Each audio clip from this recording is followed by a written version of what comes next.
Good morning, guys. Hello. We are out here on the AT and doing a little training hike today for our Colorado Trail hike. Potentially this year, maybe next year. So yeah, we're going uphill and we're shooting to do 9.6 miles today total.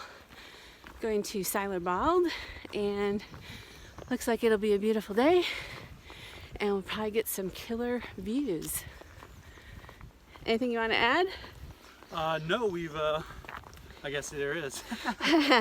We've been kind of working up to this point. We've been doing 4 or 5 miles every day, and then on the weekends doing a longer hike and building up our mileage, taking off our winter weight, and getting fit. Yes, we're actually eating keto friendly, and it's been doing wonders for us. So you might be interested in the Appalachian Trail and COVID-19 and closures and things like that. So what I can tell you is this. Some of the access points are shut down. It seems to me it's the Forest Service road access points like Rock Gap.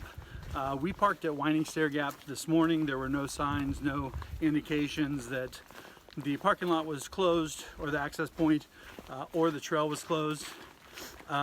We've been hiking sparingly on the AT, mostly doing other less traveled trails, but because we wanted to do a longer hike today and we wanted to go to Seiler Bald on a beautiful day, we're hiking on the AT, and we've been out, I don't know, maybe an hour, and we've seen one person. So it's not super busy out here. It's also pretty early on a Sunday morning, so.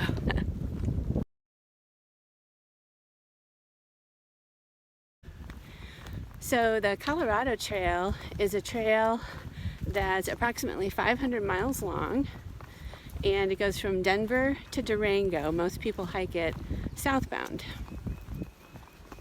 Yep, and so you go through quite a few small mountain towns, but you don't go through. You have access to. Most of them you have to take a hitch to.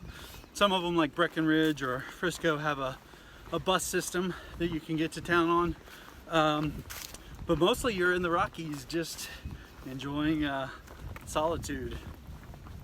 Yeah, so the elevation ranges significantly. The lowest I think is around just under 6,000 feet, and then the highest is just over 13,000 feet.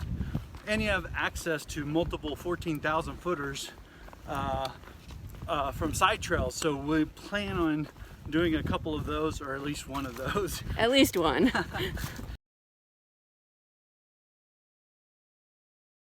So we're both sporting these new Columbia Silver Ridge shirts.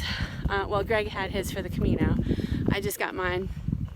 And they're mainly for the Colorado Trail is super exposed to the sun. You're above ridge line like the majority of the time, really. So these should be great. You can roll up the sleeves like Greg has his, or Sunsets has his rolled up. They have vents in the back. Mine has a little pocket on the side seam, and the collar goes up real tall around the back of your neck if you want it. They have front pockets. So yeah. And they're lightweight. They dry really quickly.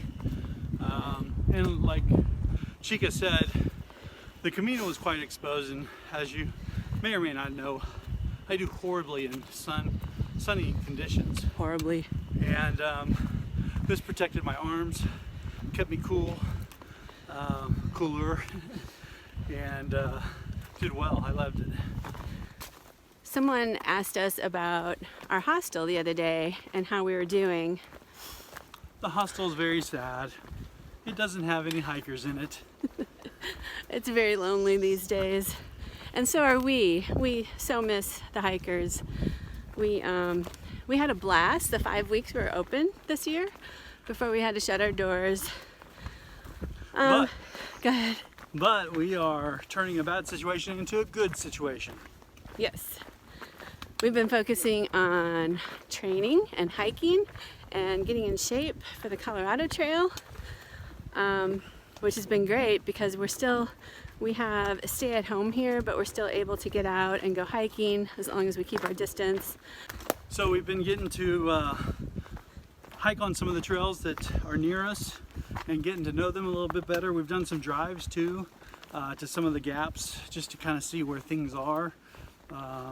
So we're using this time wisely. We're actually thinking about also doing the Bartram Trail, which is 110 miles, and the midway point is Franklin. So we know a nice hostel to stay at when we get to Franklin. But anyway, so you know, we're making the best out of a bad situation. Everybody's dealing with the same thing, but you know, we were kind of counting on some income from the hostel. That's kind of put a dent in our budget, but you know, we're prepared for downtimes and life in general, so we're okay. But we know this is affecting a lot of people, and to generate a little bit of revenue, we put together a package of our books and some of Chica's jewelry, and it'll help bring us revenue, help save you money. Typically our signed books are $20 a piece. Right now we're doing 2 for $25. That's signed and shipped to you. Or same cost, retail, is a book, any of our books, and a custom made AT bookmark that Chica hand makes. We'll put a link below.